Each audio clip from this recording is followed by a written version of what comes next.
Right. First, I'd like to thank everybody for showing up for Sabbath School. Personally, I love Sabbath School, as you guys know. I love it, I love it, I love it, I love it.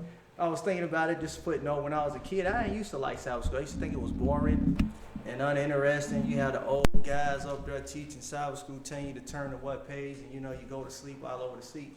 And then guess who ends up starting to teach it? It's amazing what God can do for you. When you get older, and he gives us, no offense to anyone that's before me, but he gives us creative imaginations for a reason. Okay, so in saying that, like I said, I wanted to thank you guys personally for coming out to Sabbath School, for giving me your attention and your ears, and most of all, I really do appreciate the support that all you guys give me.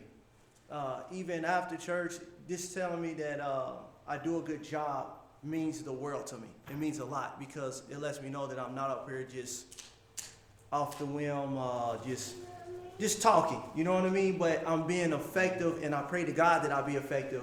And I thank God that I am being effective. And as time go along, even this morning, our Deacon Floyd, gave me suggestions on how to be a better presenter, as far as when I present my information. And I like to thank God for that he's giving me that ability. And I'm looking for that. Trust me, I am looking for that. If y'all see something that Gus can do better, please let me know. Please let me know. I don't know everything. I'm only 32 years old. I am married now. So I'm just 32 years old. So I'm still learning. That's what you guys are here for. Also, like I said, I appreciate our superintendent, our brother Kevin, for giving me the opportunity from jump to be able to teach Sabbath School. I really appreciate that. And I just wanted to go straight into what the lesson about. The lesson is about a soldier story. A soldier story. A soldier story. I was at work thinking about it, and I was trying to figure out and truly asking God, what direction should I go in the soldier story? Because you have your typical soldier stories where you hear, and I had the opportunity to, by chance, to speak to on the phone an actual veteran, and I got to talk to him. But your most typical soldier stories you hear about soldiers as far as in combat and training, on how they had to be in the trenches and bullets flying and all this stuff, which is very traumatic. It could cause post-traumatic stress? Am I saying it right?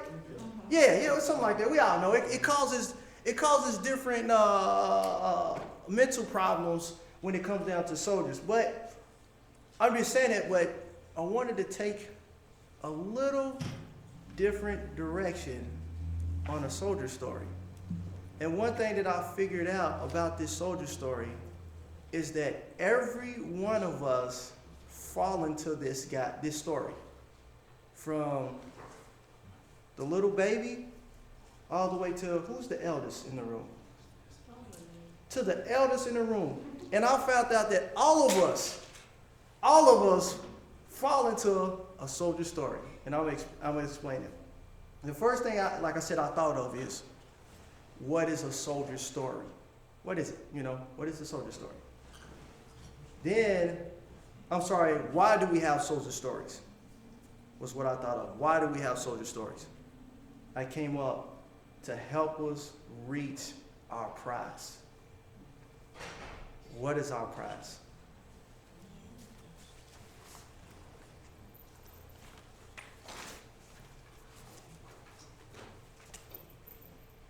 This is our prize.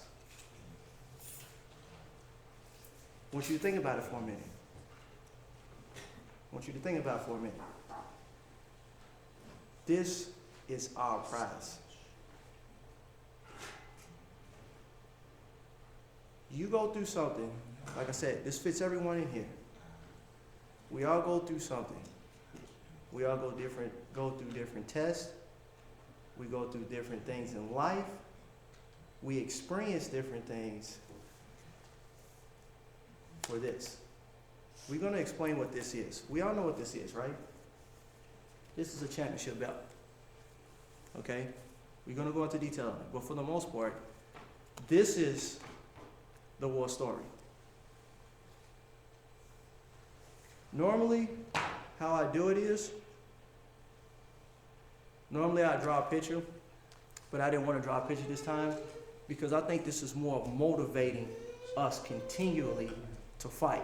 So I want to do more motivating today than more teaching today because we need to figure out why we have our stories.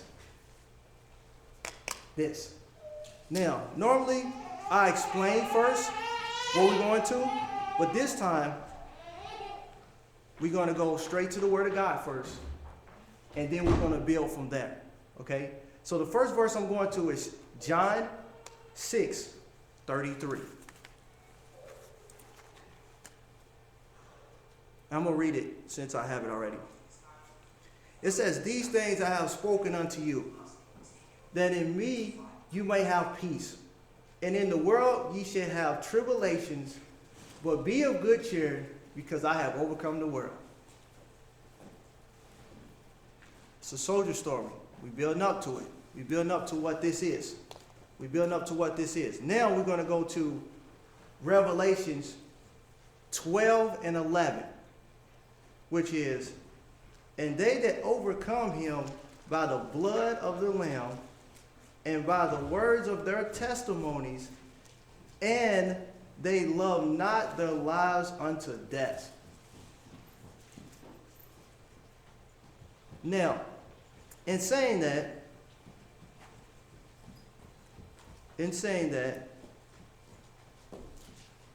what we do is the stories that we go through help us build up confidence, help us build up our abilities, helps us to understand more what are we actually fighting for. Like I said, we are fighting, I'm being redundant, we are fighting for the belt. Now, I had our brother Kevin last night, but yeah, let's do it this way. It's a UFC fighter named Anderson Silva. Sit this down for a while. No, I need this. His name is Anderson Silva.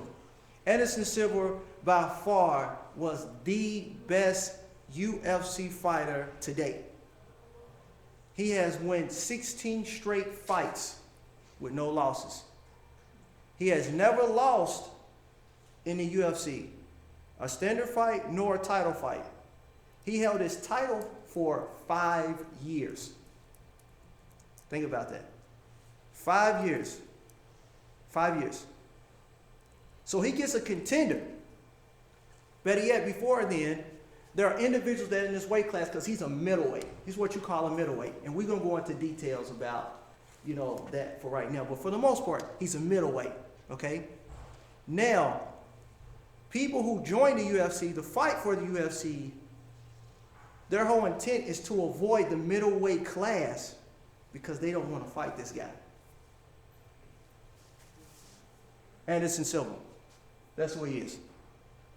He's that good to where people avoid getting in his weight class to fight him. But there was a guy, a young guy, young courageous guy, 22 years old, by the name of Chris Weidman.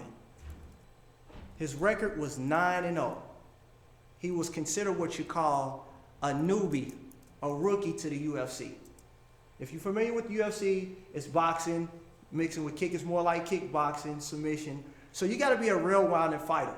It's called cage fighting. Are you familiar with? Is everybody familiar with cage fighting?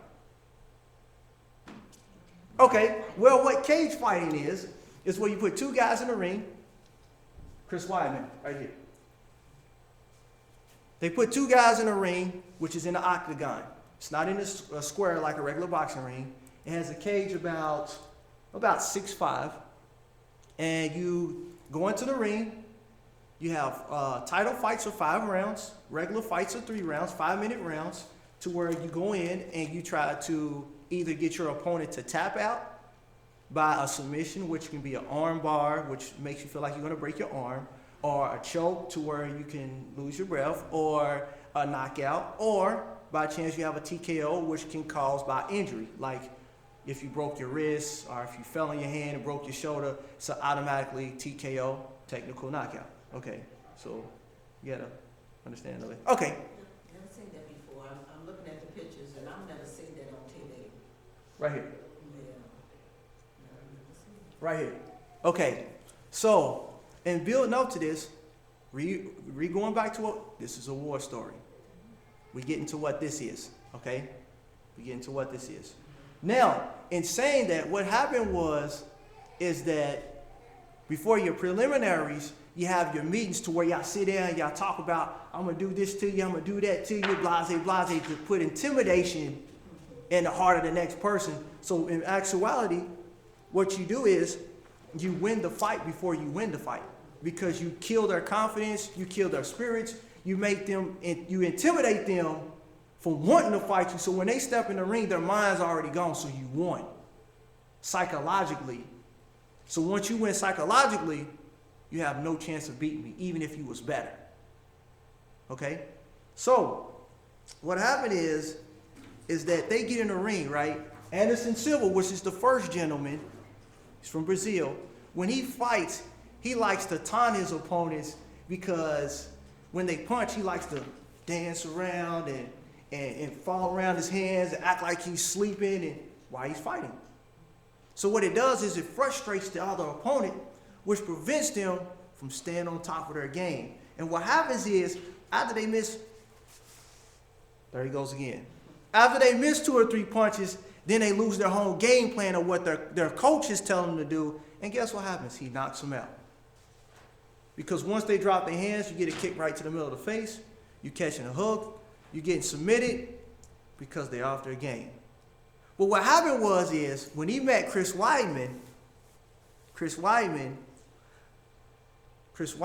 came in saying, I can beat you. I'm younger, I'm faster, I'm smarter, and I watched film on you. And I know your weakness. You don't know your weakness, but I watched your film. You are arrogant, you don't think you can be beaten, and you know, in actuality, you don't take your fight serious. So I'm gonna do something a little different. So they get into the ring, right? They get into the ring. I had a video of the actual fight.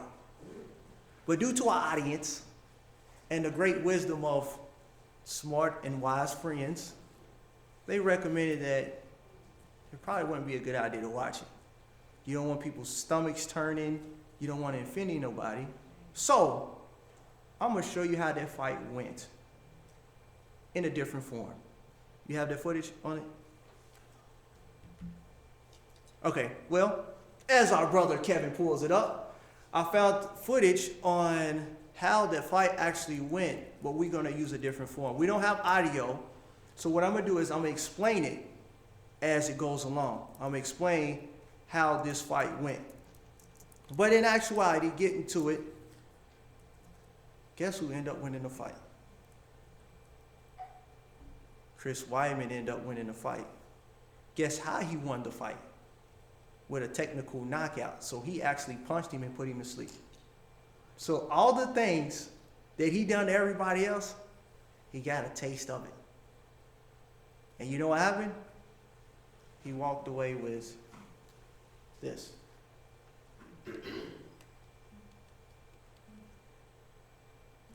I'm jumping a little ahead, but it's needed while he's looking at this.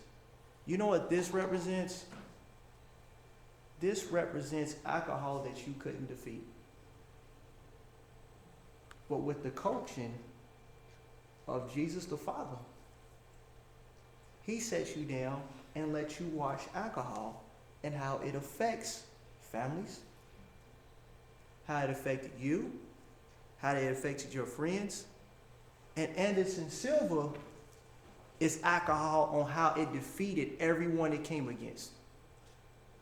So when he came knocking at your door, he said, you can't defeat me. You know why you can't defeat me? Because I beat your daddy. I beat your mama. I beat your son. I beat your daughter. I beat your cousin. Heck, I didn't beat kings before you. Who are you? You can't beat me. You know why you can't beat me? Because I'm 16-0. That's why you can't beat me. This is also drug addiction, You know what drug addiction said? I had your daddy too. You remember? I killed your daddy. He was laying on the floor with that knee on his arm. Where is he at now? In the grave. You know what? I got other people out on the block that can't beat me either. Because I'm champ. You can't take this from me. I own this. And that's the same thing Anderson Silva said.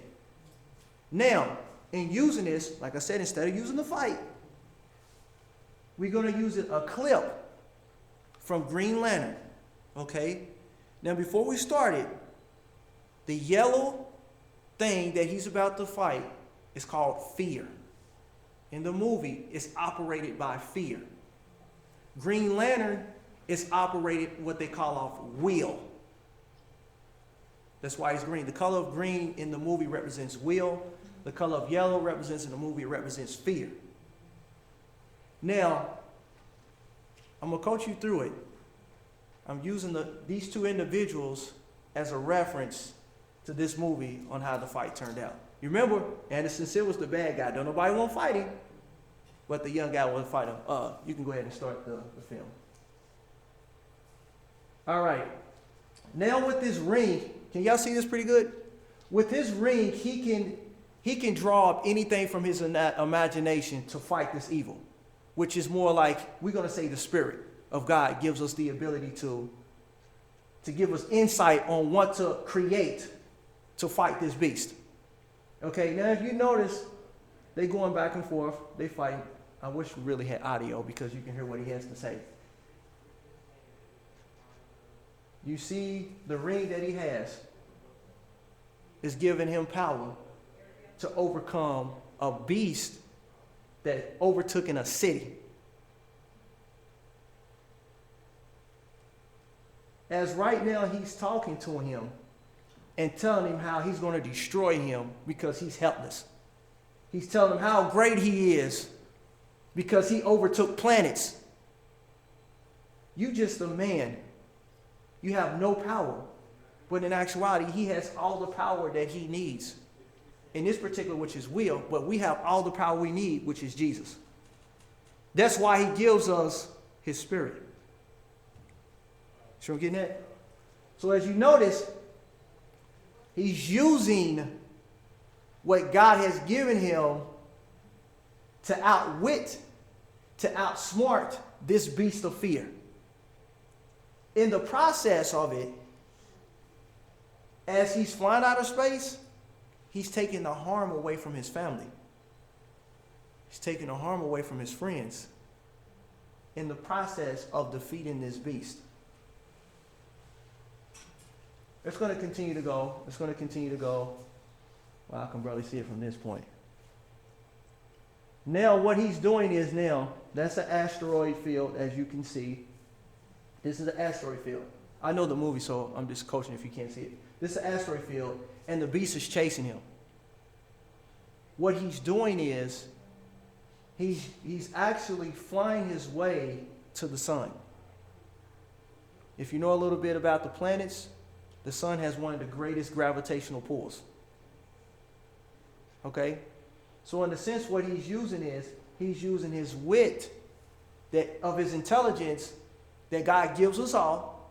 If we don't have it, he also says, if you have lack of knowledge, to ask, and he'll give it to you. That doesn't necessarily mean you have to be the strongest or the fastest person. But sometimes the smartest people always win. So what he's doing is using his imagination, again, with jets, to outwit the beast. Because the beast is so busy trying to kill him that he didn't lose focus of his game plan, which is trying to kill him. So what happens?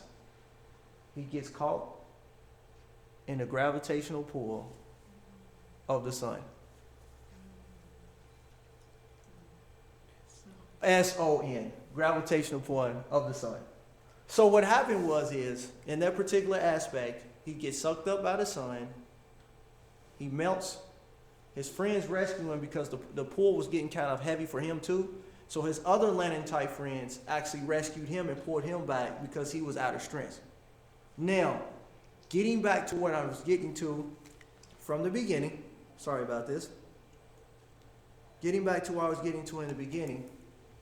These stories are needed. Now, as I look at, we can start from me. Can I use you, Miss Wanda? I'm going to use Miss Wanda. I like Miss Wanda a lot. I love all you guys, but Miss Wanda looking at Miss Wanda, she's successful, just as well as all you guys. She's blessed. She has a home. She has a family. She has a loving husband. She has loving children and grandchildren, all in the same location. In the process of if you looked at Miss Wanda, you think Miss Wanda lived a fabulous life. I did. I assumed that. But then one time we were sitting down talking, and Miss Wanda had made mention to some of the stuff that she's been through. And I was like, really? She's like, yeah. I ain't gonna tell her business, but at your leisure, if y'all want to go talk to you, I can. Maybe she'll help y'all out too. You know what I mean? But at your leisure, you start to realize that these stories and her experience was needed for a reason. Because her experience was to show me that I can obtain this. Not only can I obtain one of them, I can attain two of them. I can attain two of them. So not only did I obtain one, which now, as we go back before, what I made mention, I overcame alcohol.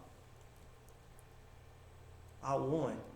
You thought you won because you beat everybody else.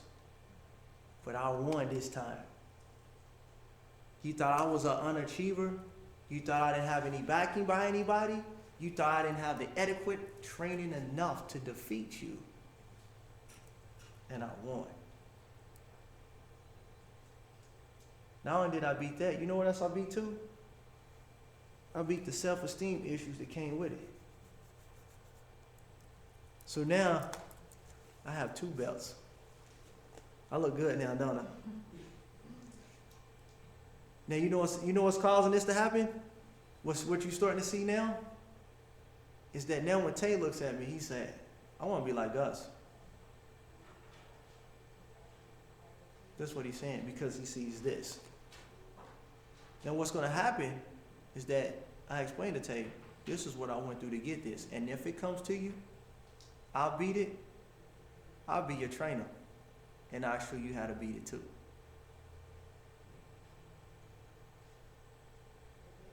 I'll think about that for a minute.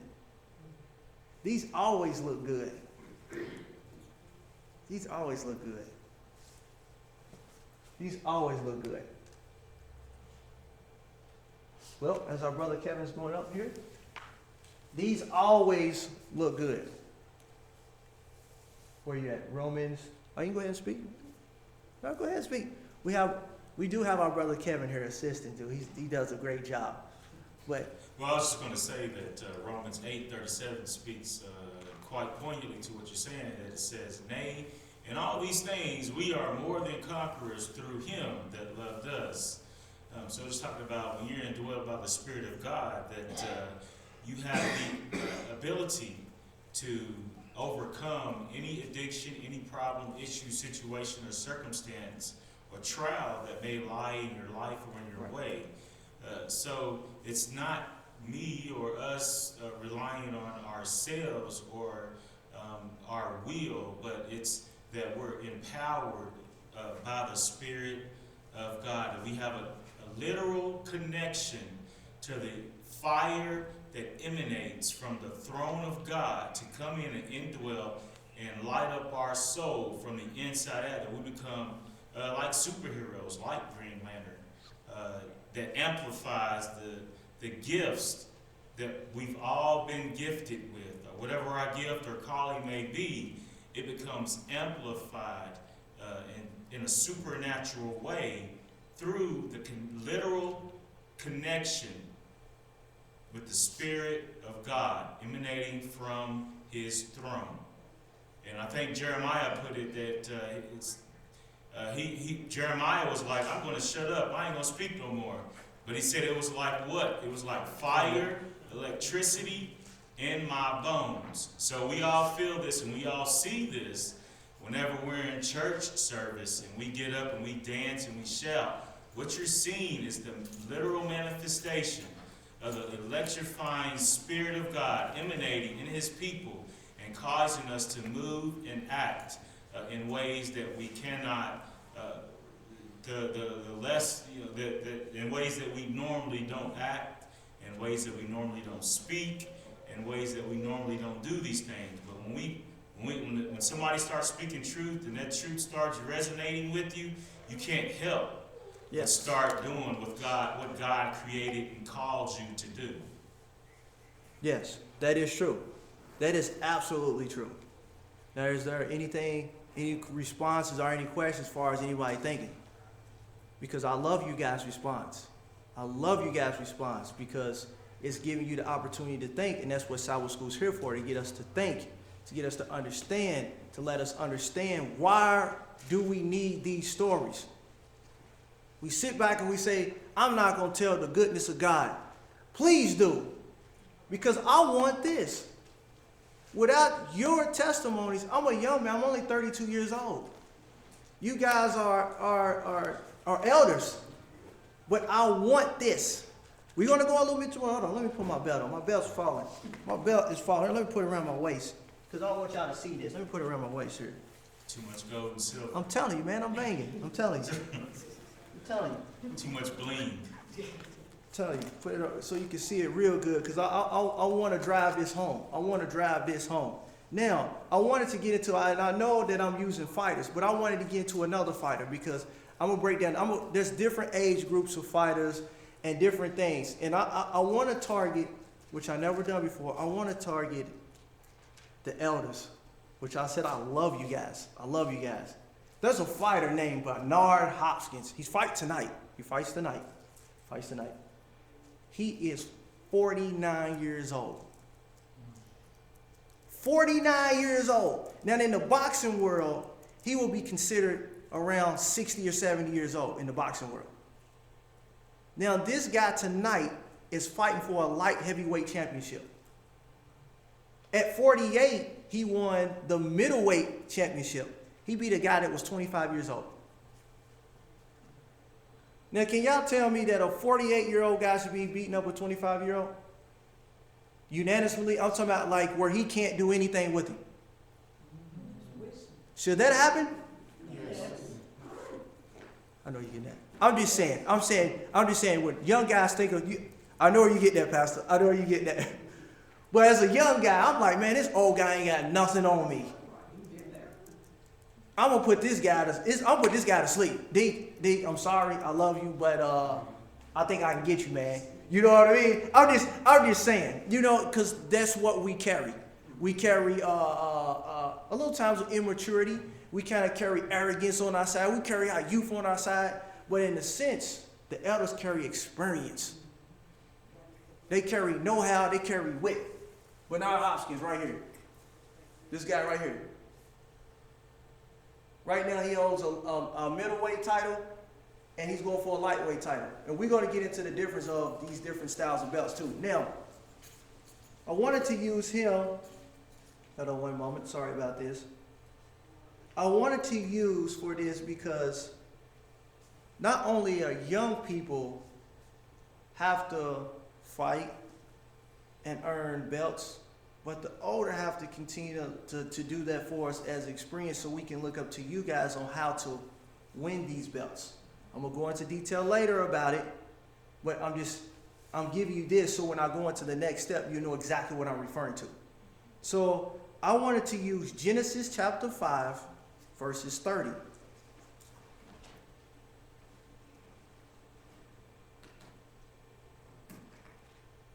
And I'm just going to skip over the first part. It says, Noah, 595 years, and begot a son and daughters. That is verse 30. Then I'm going to skip to verse 32. And Noah was 500 years old and begat Shem, Ham, Japheth. We already skipped. I'm sorry. We're going to go to 7 and... I'm sorry. Genesis chapter 7, verse 6. I'm sorry. And it says, Noah was 600 years when the flood of the waters were upon the earth. Now, the reason why I use Noah as a biblical reference, I'm just using that because we are familiar with Noah. And I want to keep this simple as my job. I try to keep everything as simple as possible. So I'm using Noah that the fact is that when God called upon him, he was an old man. He was an old man. But the work that he called him upon, he knew that he can do even as an old man. He built this ark. And when he got into it, he was an even older man. But the point of proving that is that Noah showed us all, no matter what age you are, that he's showing me how to still get this. Now, what I was referring to, what we're going to go back to, there are different weight classes. I'm going to explain the weight classes to you. Now, all of us are in different weight classes. We have flyweight, which is 125 pounds. You have a Brahmo weight, which is 135 pounds. You have a featherweight, which is 145 pounds. You have a lightweight, which is 155 pounds. You have a welterweight, which is 170 pounds. You have a middleweight, which is 185 pounds. You have a light heavyweight, which is 205 pounds. And you have the heavyweights, which is over like 210 pounds and above. Now, the reason why I'm bringing out these weight classes is to explain to you how we get these belts. Okay? I was talking to our superintendent yesterday, and what happens is I was explaining to him is that right now he's in a different weight class than I am. Now, what he's experienced, he can easily be a middleweight, which is 185 pounds. So that means that he's going to be fighting bigger individuals who can hit harder. Okay? So therefore, his training methods and the way he has to fight and develop is going to be different from me because I'm considered a flyweight. So my training methods is going to be different from him. But as I see Kevin defend and win, I'm like, Dad, Kevin, how'd you win that title, man? Man, Gus, this is what I had to do, man. This is how I had to train. This is how I had to seek God. This is how I had to pray. This is how... Just to kind of... Sorry, Brother Kevin. Just to kind of go along with what you're saying is our training method may be different, and how we manifest our physical abilities and spiritual abilities may be different in our gifting. Right. But we all have the same source, and our foundation, the foundation of our training lies in the Word of God, the Word of I Am. So I Am gave us the Word, which is the foundation on which we all rest, and it manifests itself differently as we all go throughout our levels of fighting and doing spiritual warfare in this life. That is correct. That is correct. Using in the boxing world, foundation is the same. You still have to get a trainer. You still have to have the proper diet. You still have to go in the gym every day. But your opponents are different. Now, what happens is, and the reason why I'm using different ages, and I mentioned Bernard Hopkins, and I mentioned Weidman, is because what's happening is that some fighters start to fluctuate in weight, which causes them to jump to a different weight class.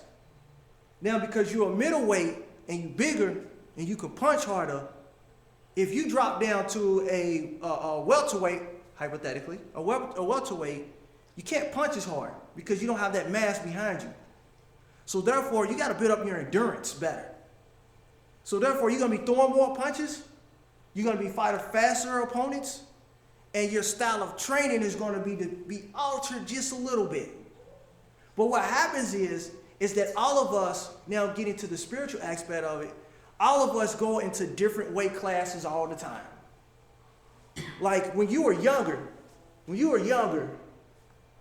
I'm not for sure about your life when you were younger, but when you were younger, since you are the oldest in here, there was probably a time to where you had to deal with taking babies, changing their pamper, cooking dinner, going to work, and cleaning the house.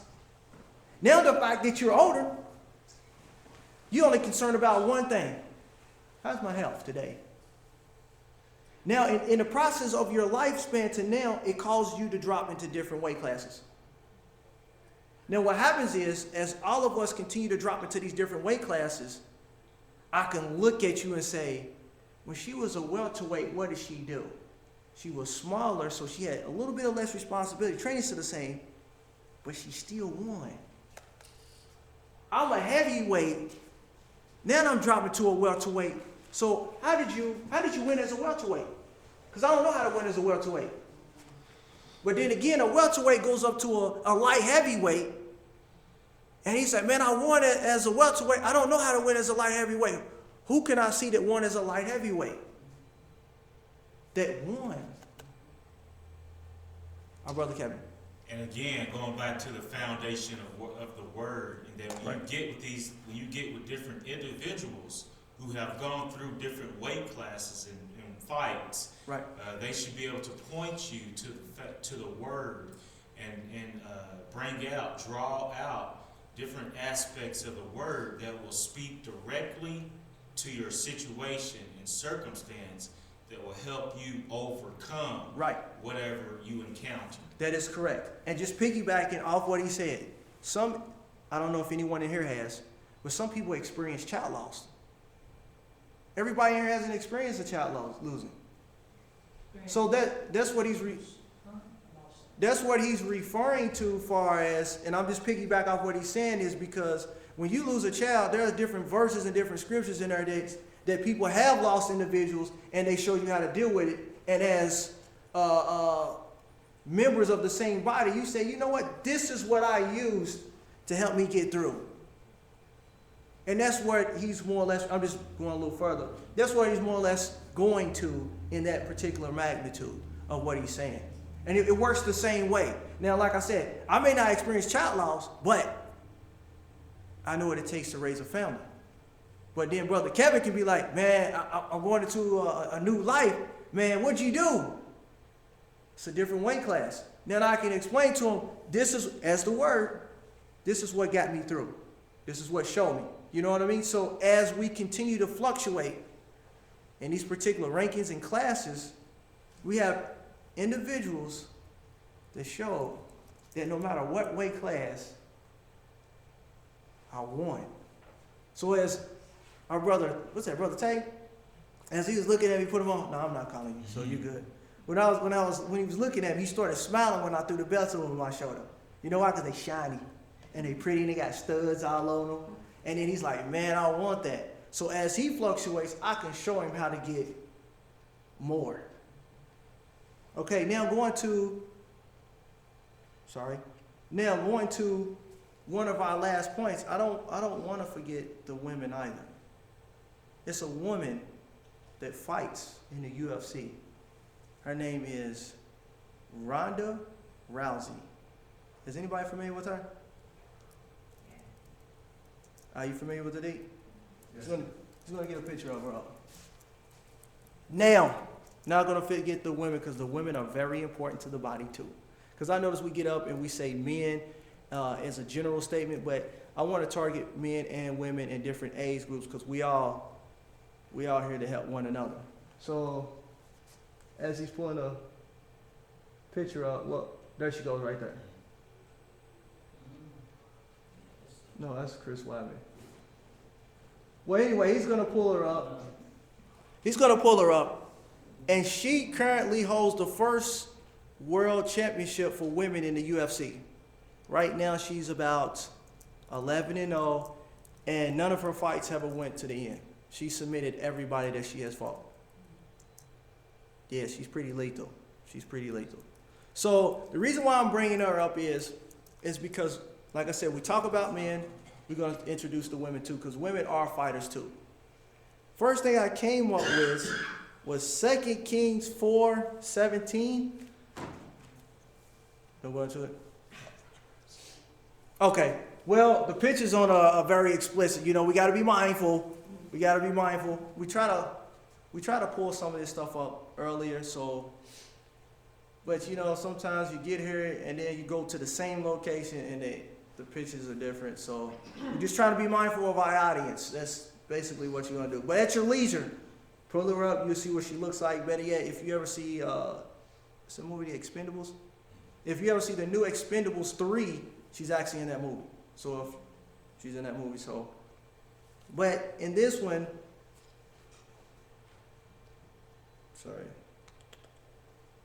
In this one, this talks about, I'm just going to read a little bit. In this particular case, there was a woman. A woman could not have a child. She couldn't have a child.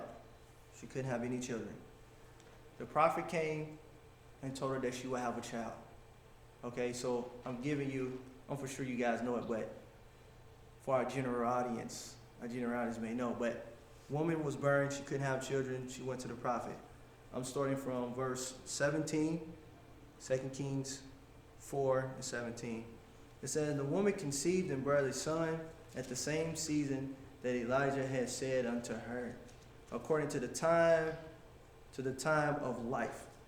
And the child, when the child was grown, it fell on the day that he went out to his father and the reapers. And in this particular aspect, the father and the reapers, the child was in the field. And I'm just using it, just creating a setup. The child was in the field. The child went to his father and said his head was hurting. And in the process of saying his head was hurting, he said, take the child to his mother. The child went to the mother, sat by the mother's feet, and died.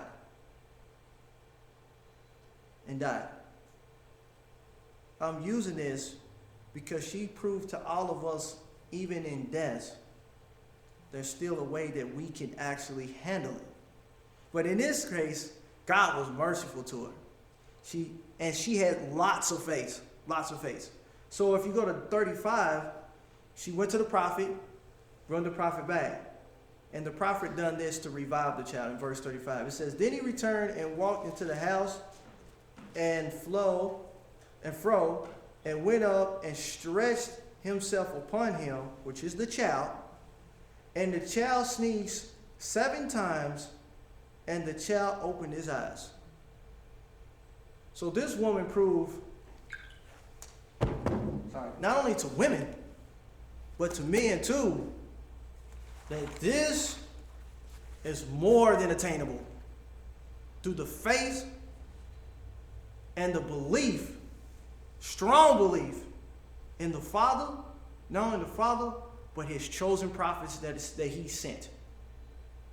And through that, her child was able to be risen from death. Did you have something? Did anybody have something? But just think about it. Like I said, these war stories and soldier stories are to earn these. Pull up that picture of Roy Jones. For these come with different struggles. These come with different pains. These come from different mindsets. But at the end of it all, at the end of the fight, and the announcer comes up, and they put y'all side by side, and they say winner of the fight by technical knockout, put your name there. And you're able to do this. Now, this is Roy Jones. I'm using him as an example. You know what this belt means? These different belts mean every weight class that he defeated. Every weight class. You have 1, 2, 3, 4, 5, 6 weight classes that he have overcame. Imagine the stress that he put his body through to obtain that. Imagine the sleepless nights that he went through because his body was hurting. Imagine the mindset that he had to have to obtain that. Imagine the friends that he said, I can't talk to you today because I got to train. Imagine his own kids that he said, I love you, son, I love you, daughter, but I'm trying to make a better life for you. Imagine all the phone calls and the emails he got saying, man, you a fluke. Imagine all the food that he wanted to eat, that he enjoys eating, but I can't eat it because my body can't handle it because I got to train. Imagine all the weights he had to lift. Imagine all the broken noses that he got. You know when you break your nose, it's hard to breathe? Imagine how his jaw felt when he talks. Imagine the headaches that he went through because of the punches that he took in training. Not during the fight, in training. Imagine how swollen his fists were from punching bags. This is what I'm saying. Every opponent said, you can't beat me. You can't win because you're not good enough to beat me. Let's break it down to natural. Alcohol said you couldn't win. Proved it wrong, didn't he?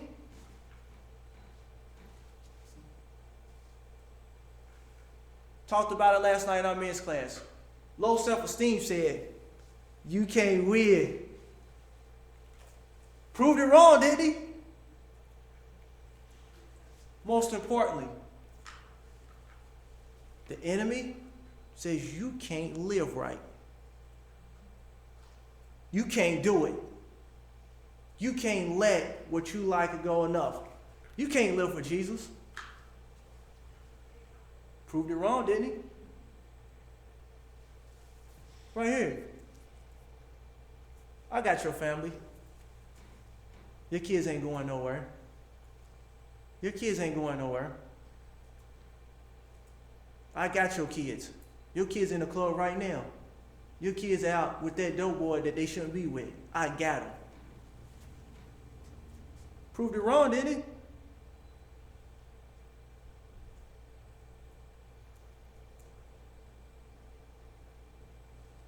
You will never be nothing to God. You can never work for him. Your life was so bad, he don't even want you. You can never teach. You can never sing. You can never clap your hands. You can never raise your hands in freedom in him. Proved it wrong, didn't he? But you know what the most important thing about this is that when kids, look at his face after all that. Look at that. But this is another thing that kids don't understand either. And this is something just to think about. And I'm closing this up. Is that when kids see him, he's retired now. But when kids see him and they see all these belts, they like, man, I want to be like that dude. I want to be like you. So when they see him on the street, they run up to him. They like, man, I want to be like you. I want to be just like you. Can you teach me how to be like me? Be like you? You know what he'll say? Yeah, I'll show you how to be like me. Follow me. And you know who he takes them to that you do not see in this picture? His trainer. Do y'all see his trainer in this picture? Do y'all know who his trainer is? I don't even know who his trainer is. But he takes you to his trainer. And when people see us like, dude, I remember last year, dude, you was a drunk on the street. Man, you look good, man. You look young. What you do? Man, I see it, man. Your shoes look nice. You driving a car now. You got a place to stay. Is that your house? Really? Those your kids running around? Really? Ah, man, I remember, man, you had the worst marriage in the world. Y'all still together? Man, I remember you was broke, always asking me for money. Then I see you got hundreds coming out of your pocket. It's not about that, but at the end of the day, how can I be like you, man? Let me show you. Who's our trainer?